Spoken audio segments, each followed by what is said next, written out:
les deux déesses. La guerre avait été rapide, mais sanglante. Un deuil mêlé d'angoisse assombrissait les yeux. Et, vers un ciel meilleur levant sa main tremblante, Athènes avait placé la paix au rang des dieux.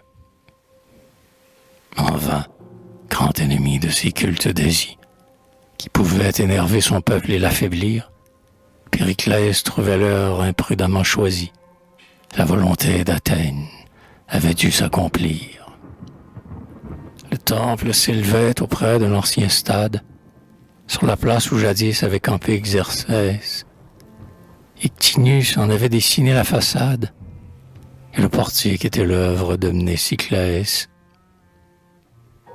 Les colonnes étaient de marbre pentélique. Par deux portes d'argent, le portail était clos. Et sous le péristyle, à la muraille oblique, Zeuxis et Parasius avaient peint deux tableaux. Sur l'un, au grand soleil, c'est la moisson qui chante, sans ombre. Les figuiers ne sont pas assez hauts, mais la gaieté rayonne et mêle, encourageante, le bruit léger des voix au bruit sourd des fléaux. Sur leur front gracieux, portant la lourde gerbe, les jeunes filles vont riant aux jeunes gens.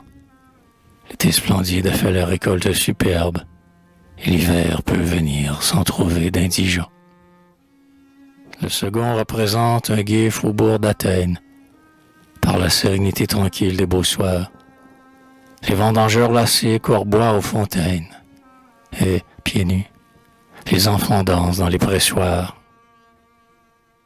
Dans un coin, à l'écart des gaietés populaires, une femme au sein blanc berce son fils, qui dort, tandis que sur le quai, déchargeant ses galères, un marchand réjoui sourit à ses sacs d'or.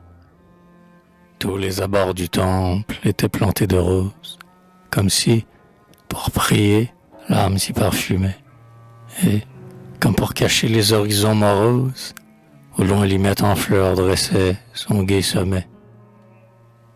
Le sanctuaire était plus radieux encore.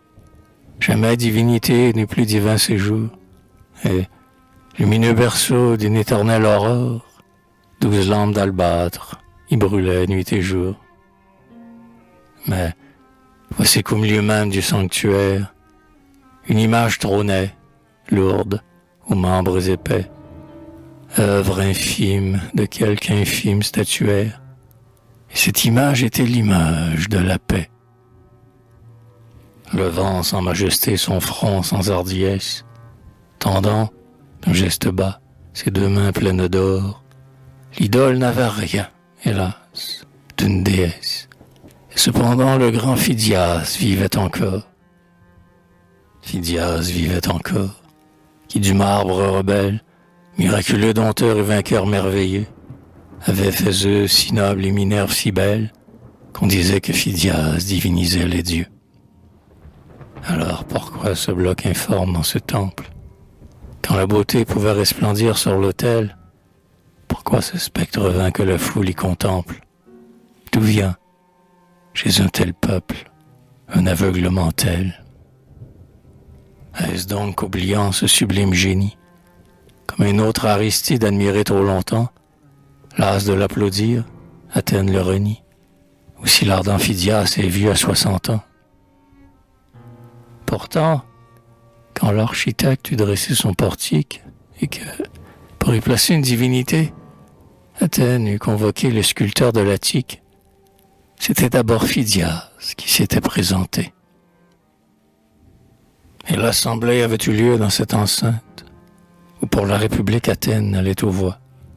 Car ce peuple, pour qui l'art était chose sainte, délibérait du beau comme il eût fait des lois. Le premier qui parla fut un tisseur d'étoffes, et qui tissait aussi l'idée avec les mots, une sorte de vieil artisan philosophe, pour qui la guerre était le plus affreux des maux. Il avait sur la foule un assez grand empire. Peut-être en d'autres temps l'eût-on moins écouté, mais il a des instants mauvais où l'homme est pire, où l'âme de grand peuple est lasse de fierté. Maître, dit-il, l'idée est tout dans notre idole. Elle ne peut avoir deux sens ni deux aspects. Il faut que l'attitude affirme le symbole. Dis-nous comment tu veux représenter la paix. Ah, dit Phidias, la paix est sublime et féconde. Bien faux qui, la tenant, ose la hasarder, mais plus faux qui s'y fie, et le plus fou du monde qui, sans veiller sur elle, espère la garder. Aussi, moi, j'en ferai une sœur de Minerve, étincelante, armée, au front majestueux. Ses regards fixeraient l'horizon qu'elle observe. 2 ailes d'or pourraient l'emporter dans les cieux. L'homme dit, Périclès eût choisi ton symbole. C'est donc, reprit Phidias, qu'il est digne de lui. Une paix casque au front, une paix qui s'envole. Prête à combattre alors? Prête à combattre? Oui. Soit donc. Mais cette paix pense trop à la guerre. Elle s'entendrait mal aux soins de nos troupeaux. Celle que nous voulons est d'aspect plus vulgaire, assise, et par son or achetant son repos.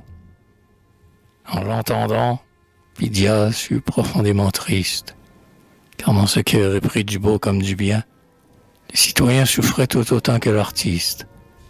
Et voici ce que fut le cri du citoyen. Ô peuple au cœur changeant, gardez-vous de l'en croire.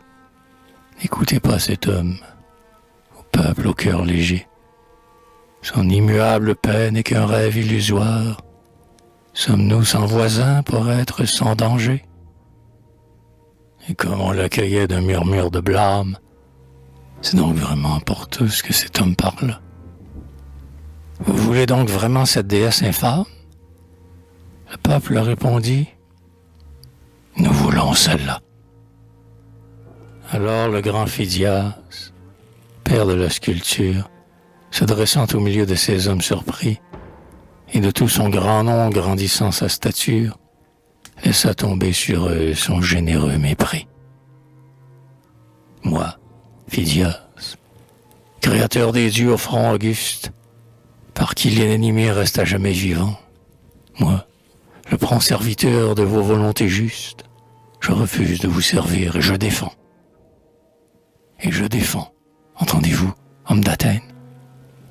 Et son bras s'étendait dans un geste de roi, et sa voix jetait haut ses paroles hautaines. Je défends à quiconque a travaillé sous moi. À quiconque se dit, ce c'est mon élève, qu'il soit tailleur de pierre ou fondeur de métaux, de donner une forme humaine à votre rêve, et de souiller pour vous sa main ni ses marteaux. Car la divinité de votre allégorie cache son front hideux sous un masque trompeur. La mienne encore pouvait protéger la patrie, mais ce n'est pas la paix, la vôtre. C'est la peur.